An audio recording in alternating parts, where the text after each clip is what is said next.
Les irrésistibles peuvent prendre des forces car ils vont devoir donner de la voix pour se faire entendre pendant la finale de l'Euro. Habitués au bas des tribunes, l'UEFA les a placés tout en haut du Stade de France.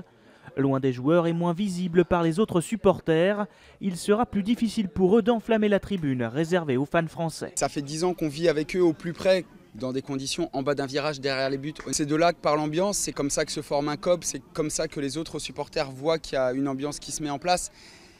Et là, ça tombe au plus mauvais des moments. Un crève-cœur pour tout le monde, y compris la Fédération française de football, qui ne peut rien faire pour aider les supporters français à retrouver leur place.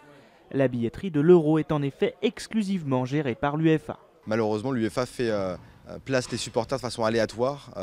Les irrésistibles français font partie du club des supporters dans sa globalité. Et certains supporters se trouvent en bas, certains se trouvent en haut. Et malheureusement pour eux, qui sont un peu le cœur de l'ambiance, pour ce match-là, ils se trouvent en haut, ce qui est la première fois depuis le début de l'Euro. Donc c'est vraiment dommage que ça arrive sur la finale. Dommage, certes, mais ce petit couac n'empêchera pas les supporters de jouer leur rôle de 12e homme.